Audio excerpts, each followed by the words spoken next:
Shalom. I'd like to take a brief video here and just visit with you a little bit. In a couple hours, it's going to be New Year's Eve. Kind of look at a little bit of a transition between 2020 and 2021. I'm very thankful 2020 has had an emergence, I think, in some very, very strong ways of the prophetic community.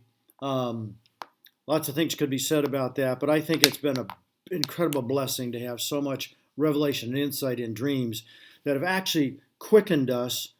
And as we mature and we bring more balance and understanding to all of that, I think the issue at 30,000 feet is, thank God, we have so much revelatory direction stuff, people on deck giving us insight, sons of Issachar, leaders who understand the time in which we live. And I'm really, really thankful for that. One of the things I just want to state in general is a little bit more my position is a little bit less about informing giving information and insight about specifics in our current time. My role is a little bit more about in the future, understanding eras to come and what that'll start to look like so that we could be in a place of preparedness in our soul and so forth. And one of the things I'd like to say about 2020 as we hit to the transition, a lot of good analogies have been made, but an analogy I'd like to make is the idea of a stress test that banks put into their system.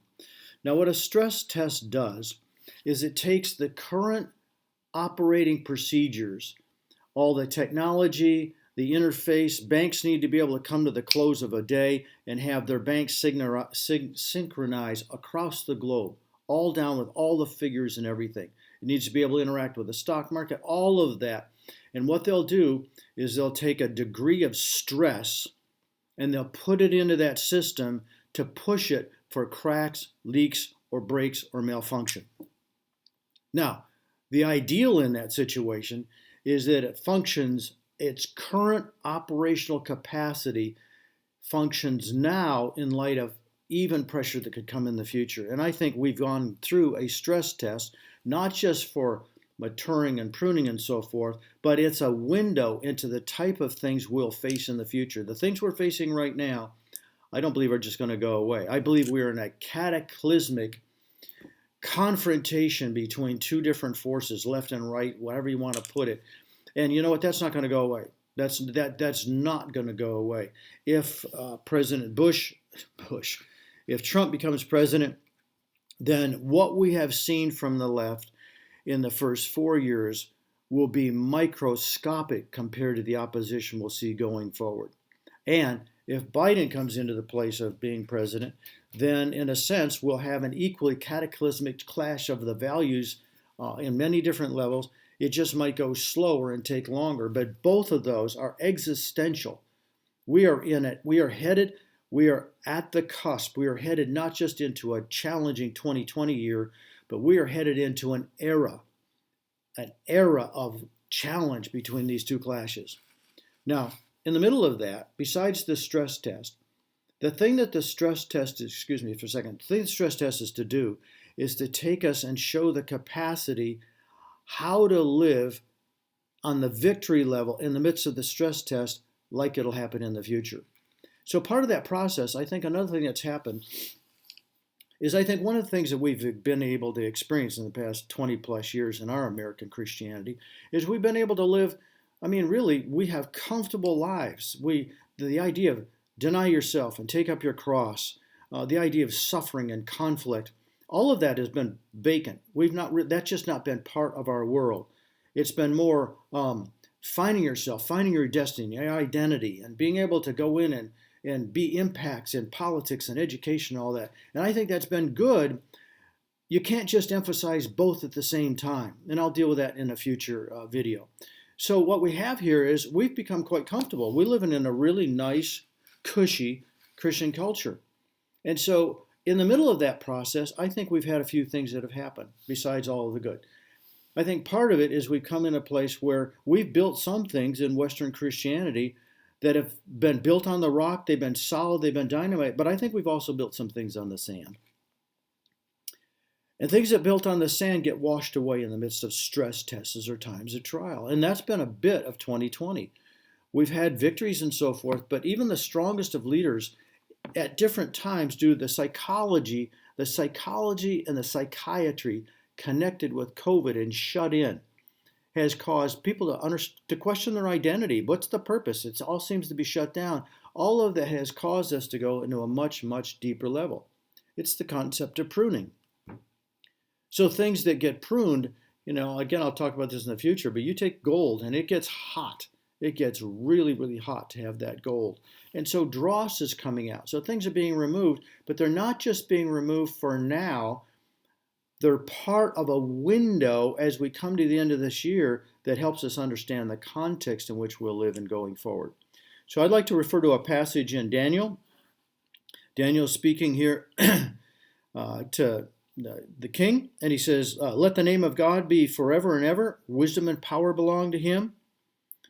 For it is he who changes the times and the epochs. He removes and establishes kings, gives wise wisdom to wise men or women, knowledge and understanding of men of understanding.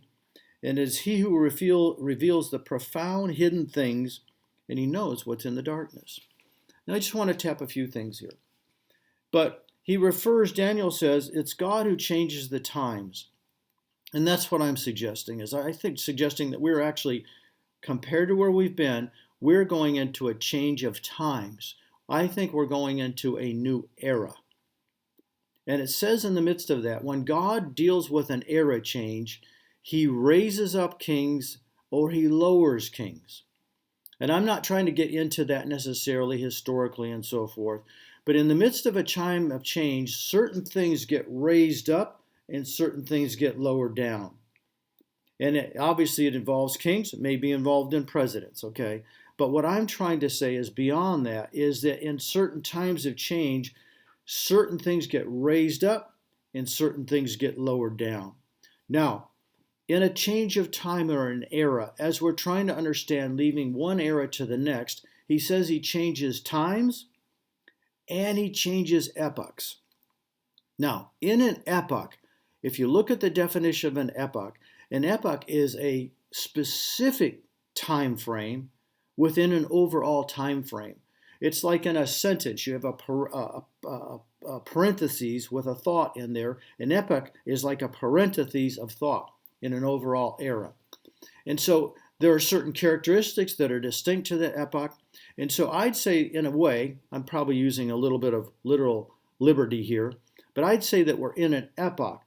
And so in the middle of that, it's important to understand what is going on. That's why we need prophetic voices and so forth. But far beyond that, I want to encourage you to pay attention to the dynamics that are being challenged. And people have done a really good job of that. There's incredible challenge. Our world, if the left wins, our world, for the conservative world, will change radically. We need to realize both sides are just as threatened by the other side winning. We have left off this being able to merge and almost get along with each other. It's choppy, choppy waters. But here's the thing. In the middle of that, it says God gives wisdom to those who are paying attention, as one's rising up and one's lowering. But a verse that I think that really popped out to me, God says, or Daniel says of God, he says, he knows what's in the darkness. And I think that that's something that we need to give some thought to.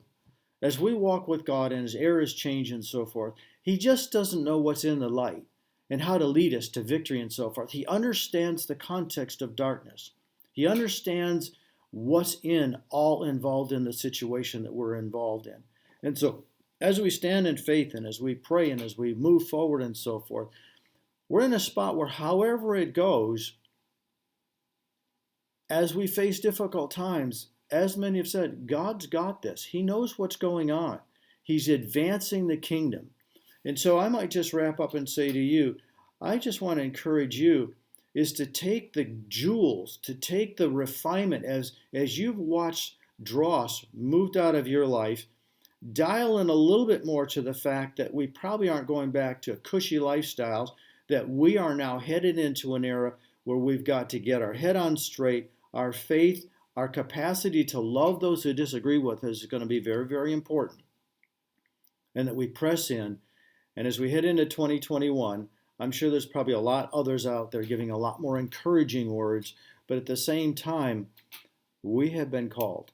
Your life has been designed and chiseled And if you're in a difficult spot, that is not overlooked by God. He's preparing us to be the solutions for the darkness and the challenges that are going to face us. And so we're praying for you. Hope you have a great new year.